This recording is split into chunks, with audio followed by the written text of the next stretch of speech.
விகடன் நேயர்களுக்கு வணக்கம். Tamil Nadu 2026 election 360 degree அப்டேட்ஸ்ல இந்த வீடியோல நம்ம பாமக, அமமுக, பாஜக சார்பில் போட்டியிட போற வேட்பாளர்களோட அந்த உத்தேச பட்டியல் அப்படிங்கறத தான் நம்ம பார்க்க போறோம். அன்றும் இன்றும் என்றும் தரம் என்றாலே சக்தி மசாலா. இது மக்களின் 49 ஆண்டு கால நம்பிக்கை. சிக்கனமாய் போட்டாலும் சிறப்பாக இருக்கும்.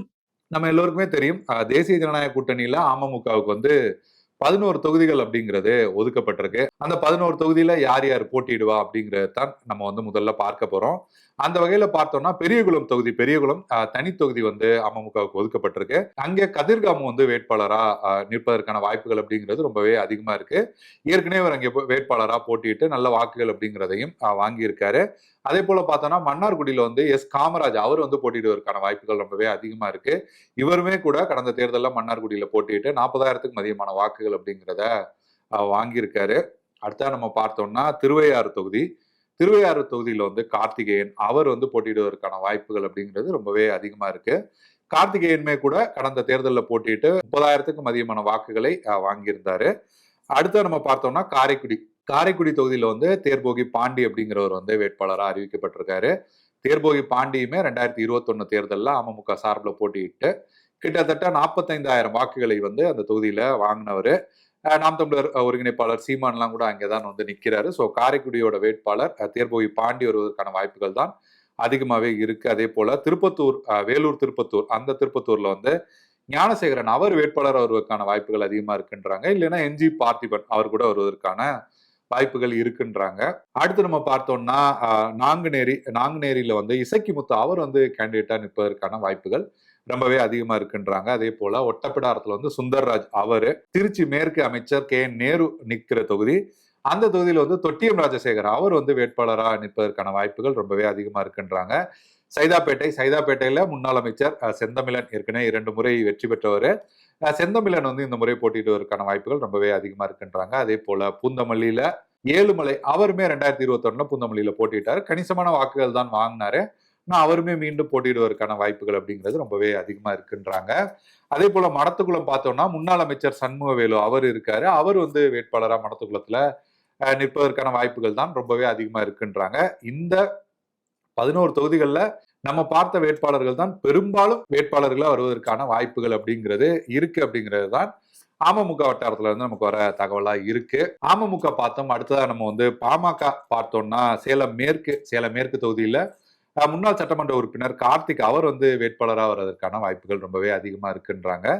அதே போல சேலம் வடக்கு தொகுதியில சதாசிவம், அதாவது மேட்டூரோட முன்னாள் எம்எல்ஏ இருந்த சதாசிவம் வேட்பாளராக வருவதற்கான வாய்ப்புகள் அதிகமா இருக்குன்றாங்க. அவர் இல்லாத பட்சத்துல சேகர் அப்படிங்கிறவரு வேட்பாளராக நிற்பதற்கான வாய்ப்புகள் இருக்கு அப்படிங்கிறாங்க. தர்மபுரியில ஏற்கனவே சிட்டிங் எம்எல்ஏ வெங்கடேஸ்வரன், பெண்ணகரத்துல சௌமியா அன்புமணி அவங்க போட்டியிடுவதற்கான வாய்ப்புகள் அதிகமா இருக்கு. அதே போல சோளிங்கர்ல வழக்கறிஞர் பாலு, அம்பத்தூர்ல KN சேகர் வேட்பாளர் அறிவிச்சுட்டாங்க பாமகல. அதே போல ரிஷிவந்தியத்துல பாத்தீங்கன்னா செலியன் வேட்பாளராக நிற்பதற்கான வாய்ப்புகள் அதிகமா இருக்குன்றாங்க.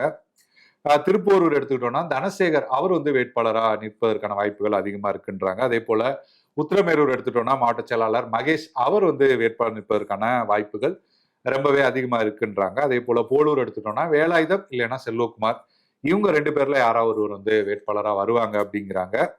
செஞ்சியில கணேஷ்குமார் பாமகோட இளைஞரணி தலைவர் அவரை வேட்பாளராகவே அறிவிச்சுட்டாங்க. அதே போல விக்கிரவாண்டியில மயிலத்தோட சட்டமன்ற உறுப்பினராக இருந்த சிவகுமார் அவர் போட்டியிடுவதற்கான வாய்ப்புகள் ரொம்பவே அதிகமா இருக்கு அப்படின்னு சொல்றாங்க.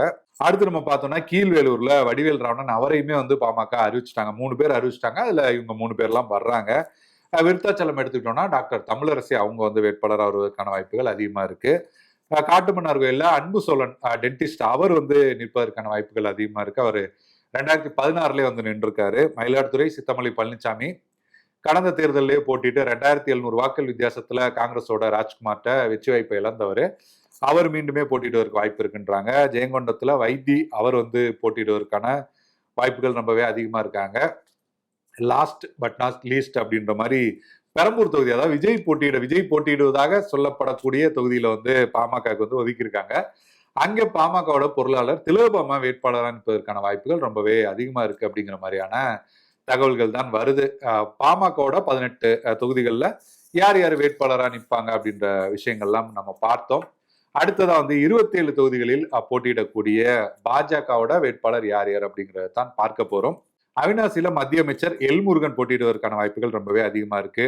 திருப்பூர் தெற்குல ஏபி முருகானந்தம், கோவை வடக்குல வானதி ஸ்ரீனிவாசன், கந்தர்வக்கோட்டை தனி தொகுதியில வந்து புரட்சி கவிதாசன், அதே போல திருப்பத்தூர் அதாவது சிவகங்கை திருப்பத்தூர்ல வந்து சோழன் சீதா பழனிசாமி இல்லைன்னா மேப்பல் சக்தி இல்லைன்னா பாண்டித்துறை இவங்க 3 பேர்ல யாராவது ஒருவர் வந்து வேட்பாளரா வருவாங்க. மதுரை தெற்குல வந்து ராமஸ்ரீனிவாசன், சாத்தூர்ல வந்து நைனா நாகேந்திரன், திருச்செந்தூர்ல வந்து KRM ராதாகிருஷ்ணன், வாசுதேவ நல்லூர்ல வந்து ஆனந்தன் ஐயாச்சாமி, நாகர்கோயில வந்து பொன் ராதாகிருஷ்ணன், விலவங்கோட்ல வந்து விஜயதாரணி, அதே போல ஆவடியில வந்து அம்பத்தூர் பாஸ்கர், தஞ்சையில வந்து கருப்பு முருகானந்தம், திருவண்ணாமலையில அஸ்வத்தாமன், திருவாரூர்ல பேட்டை சிவா இல்லைன்னா பண்ணைவயல் இளங்கோ இவங்கள யாராவது வேட்பாளராக வருவதற்கு வாய்ப்பு இருக்கு.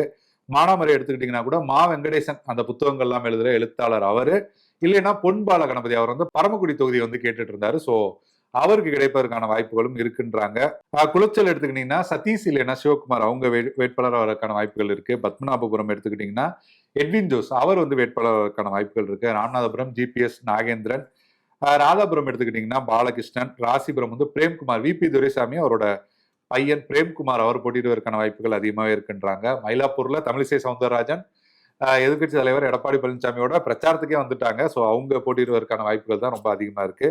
தலையில வந்து அமர் பிரசாத் ரெட்டி, மொடக்குறிச்சியில வந்து சரஸ்வதி அவங்களோட மருமகள் கிருத்திகா, உதகையில வந்து பேராசிரியர் உமாதேவி, புதுக்கோட்டையில வந்து ராமச்சந்திரன் இவங்கெல்லாம் போட்டியிடுவதற்கான வாய்ப்புகள் ரொம்பவே அதிகமா இருக்குன்றாங்க. அறந்தாங்கியை பொறுத்த வரைக்கும் வந்து கவிதா ஸ்ரீகாந்த் அவங்க வந்து வேட்பாளராக நிற்பதற்கான வாய்ப்புகள் ரொம்பவே அதிகமா இருக்குங்கிறாங்க. பாமக போட்டியிடக்கூடிய தொகுதிகளில் யார் வேட்பாளர், அமமுகல யார் போட்டியிடுவதற்கு வாய்ப்பு இருக்கு, பாஜக யார் யார் வாய்ப்பு இருக்கு அப்படின்ற விஷயங்கள்லாம் பார்த்தோம். அடுத்த வந்து அதிமுக சார்பில் யார் யார் போட்டியிடுவா அப்படிங்கிறத அடுத்த வீடியோல பார்க்கலாம். நன்றி, வணக்கம். உங்களின் விதவிதமான சமையலுக்கு விதவிதமான சுவை தரும் ஒரே மசாலா, இதுதான் அன்பின் சுவையான அடையாளமான சக்தி மசாலா. உங்கள் இல்லங்களில் உள்ளங்களில் தலைமுறையை தொடர்ந்து வரும் தரம் மற்றும் நம்பிக்கை.